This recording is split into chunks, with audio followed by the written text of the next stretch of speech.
Hey, and welcome back to your Irish dance class. Today we're going to be doing the traditional set dance called the Blackbird, the first set, but the second half. This is the difficult part. You're going to do this to start. So this is a new step, obviously. We're going to be in the toady hill position, but raised as always, and hit the floor and turn in and turn back out. 1, 2.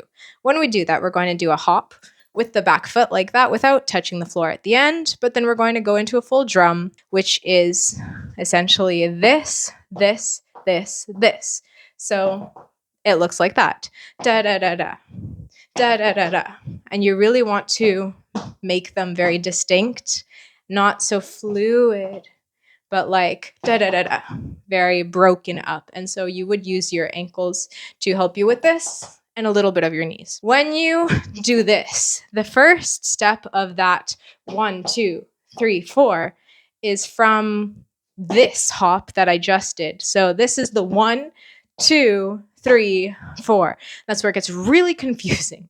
So if you just remember that after you do the first little thing, that's already 1 for this step, it should make more sense. And if you remember the song, even easier. It goes da da da da da, then step out, step in without tracking the back foot.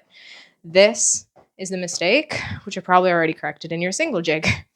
And let's do it. Da da da da da, da da da da. And again, da da da da da, da da da da. Let's hear it. And that's how it sounds. And then we're going to do this again. Ba-ba-da-da-da. Then stamp, then toe, then heel. So this toe heel is funny. It looks like it's wrong, but it's a stylistic old-fashioned thing again, like this step that turns in. So da-da-da-da-da, step out, step in. Don't step out so far either, just about here. Step in, and then the same thing again. Da-da-da-da-da, stamp right here. Like no space between your feet, basically. Stamp, and then from the back, you start pointing as soon as you leave the floor. Point, come through, toe, heel, butt. If you want to start it early, you kind of can, and toe, heel it like this, which is what I do. So by the time it's here, it's pointing with the toe. It's already kind of turning in because I'm starting this early. Stamp, toe, heel, and remember that it goes from toe to heel. Toe to heel, not toe to toe, toe to toe, toe to heel, toe to heel. You could also just stamp, toe, heel, toe, temp, toe, heel, and then we go into stag 2, 3, 4, 5. So we're going to lift this one up, go into the stag. If you come from a school that's with CLRG, which most Irish dance schools are affiliated with that organization, it's great. Probably have really good foot placement, really good pointing feet, great lines, you know how to travel. There's a lot of benefits to coming from there. The problem is you probably don't know steps like this full drum, this cross ski, or now what I'm trying to explain, this toe heel situation, or heel with circles, because they have decided that it was a better idea to clean everything up and to make it very obvious of how you do steps. Now, this stag is another one of those that got eliminated, basically. Now, it's still there in some of the more trickier movements. It comes back, trends come and go. But generally, all jump 2 3s have been changed to a straight leg jump 2 3 because of the beauty of the line. But it wasn't like that before because these jump 2 3s were used in Céilís, which is, a traditional dance with more people. If you want to dance a Céilí in a very small space, you can't do this because I would already be kicking your face. So to be able to dance it in a small space, they would bend their knees. And so you could have 4 people here, maybe 2, 3 people dancing with me in this small space, and we would have enough space to move forwards and backwards. Versus if we did this, we have to move a lot more. And there wasn't always a lot of space in the old Irish cottages. That's why those steps are smaller like that. And then the other thing about it is the distance in the stage. The steps were bigger now because the stages are huge and one person has to cover the entire stage. Whereas before, they were very small and people would literally dance in spaces like this. And so to be able to do cute little things like this, that you could see the twist of the ankle, would be easy to see in a small space like this if you're right in front of me. But in a big stage, it would be lost and it might look messy, like you don't know how to keep your foot turned out and you turned it in by accident. That is exactly why these things were removed, so it would be cleaner line and there was no chance of error in the judge's eyes to not be able to see what you're doing, or for yourself to never execute the step incorrectly if you do it like at the wrong time, or you just keep it turned in and then you do this instead of doing this. And this is the explanation as to why the steps have changed based on who's your teacher, who's your dance school. I'm trying to teach you the old way to do it so that you can actually learn traditional Irish dancing properly and have some style while doing it. So let's go back to the beginning of this thing. Da da da da da da da da da. My tip for this, if you're not very heavy, like you're a very light dancer, either you don't weigh a lot, you're short, you're a girl, then to be able to make this heavier, you have to really push your heel into the floor. I, for example, have a lot of issues with hearing my own drop heels, which is not good. I just need to put all my body weight onto it, like fall into it almost, while keeping your legs straight. So this one is light, but then when I need to do this, it's usually easy to put all your weight in the front. But then when I put only some of my weight on this foot, you can't hear it so much. To try to put all your weight and then all your weight, which is really difficult from going to the top to the bottom like that. That's the thing about this full drum and any drop heel step. So practice 1, 2, easy, then 3, 4, all the way 3 and all the way 4. Da da da da da, da da da da da, da da da da da, da da da da da, and just do that for hours until you get used to it. Then step out, step in, da da da da da, stamp, toe, heel. So the stamp, come through right away, toe, heel, stamp, toe, heel. Now there are versions of this dance that go stamp, toe, heel, another one of those easy things to be able to easily get this toe and never mess it up, and then come to this heel and it's very evident the difference. But I like the other version, so let's do this one, toe, heel.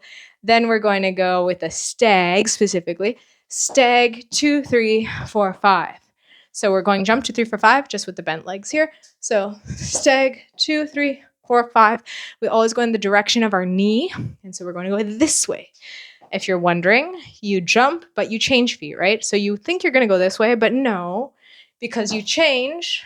This one's in front. Now we know, go this way. 2, 3, 4, 5. And then we have one more stag, 2, 3. So this one comes up again. Stag, 2, 3. And then with the left foot here, we're going to hop back and rock. So rock to the right, then rock to the left. As you're seeing, this dance has a lot of rocks. So if we are here and we don't know how to do the rocks yet, this is the level to be able to learn them so well, because here on out, you should be able to do it without any issues. And if you're still having problems, you didn't spend enough time on it, or you didn't ask enough questions about it, or I didn't teach you yet, or properly enough. So you really want to just put one foot down, the other foot on top of it. If you have this kind of shoe, even better, so I can see this hole that's here needs to sit on the other foot. And then you can put your legs together here, glue them. This little thing can go between my legs here. And I shouldn't have any issue that it's going to fall if I do the rock. Da, da, da. See? Now you're going to want to keep sliding it down. Put it between your knees and do the same thing. And now we're going to put it between calves. Same thing. Da, da, da. And between our ankles. The ankle is the trickiest bit. So here is where we usually have issues. We'll go rock, 2, 3, rock, 2, 3, rock, 2, 3. And only when I let go should it be gone. Pencil, great. A piece of paper, great. That's how you're going to be able to tell it. And you shouldn't be just doing this. This is ridiculous. This is not a rock. You need to actually fall all the way and all the way to the other side and come up. Up like a pencil, down, up. And it's one of the trickiest moves. So it might take a while, and that's completely fine. Let us go to finish this step. Have stag, 2, 3, 4, 5. Stag, 2, 3. Then we have hop back, rock, 2. Then we're going to step with this back leg, which is the left foot. So the first step will be step, rally, hop back. Then we have walk with the left, walk with the right, rally, hop back. Again, walk with the right, walk with the left, walk, rally. Then we have 1, 2, rally, hop back. And that's it. So a walk is not like walking, if you haven't noticed until now. It's the same as a tip down if you learned it like that. I'm just using walk as another alternative of a word so you have different vocabulary. Or tip step would be another word. So tip, step, tip, step, or walk, walk, or tip, down, just like treble or rally. It's the same. So let's go over this step one last time. We have da da da da da da da da da da da da da da da. Jump 2, 3, 4, 5. Stag 2, 3. Hop back. Rock 2. Back rally. Hop back. Walk. Walk rally. Hop back. Walk. Walk rally. 1, 2 rally. Hop back. Then we should do it on the left foot, but remembering it's only half of the set, so you need to connect it to the step before you go to the left foot. Now, I'll do that in the next class, but let's do it on the left foot now to see what it looks like. The half of the step. Da da da da da da da da da da da da da da da. Then stag 2, 3, 4, 5 this way to the left. Stag 2, 3, 4, 5. Stag 2, 3. Being really careful not to do this ugly thing that I just did. So from the beginning. Da, da, da, da, da, da, da, da. Then here I did this horsey thing. Don't do that. You know you have a really bad Irish dance technique if you see someone do that in a video or you yourself have been doing that. Never is that right. Okay. And 1, 2, 3, 4, 5 with locked knees. And then with the left foot, stag 2, 3. Then hop back with the right foot. Hop back, rock 2. Then the back foot goes, which is the right foot. Step, rally, hop back, right foot, walk, left foot, rally with the right foot, hop back, left foot, right foot, rally, 1, 2, and left foot, rally, hop back. And that's the end of the second half of the first set. Thanks for being here, learning this really fun, but really difficult step with me. Don't forget to see the demonstration video to hear me sing it with the rhythm of the dance on time, or the music video to see it danced with music, or the Fesher Fela video to see it danced in competition by one of my dancers. Don't forget to go on to the next video so you can see how the first half and this second half of this first set connect. Let's go on to there. Happy dancing, happy practicing, and I'll see you in the next class.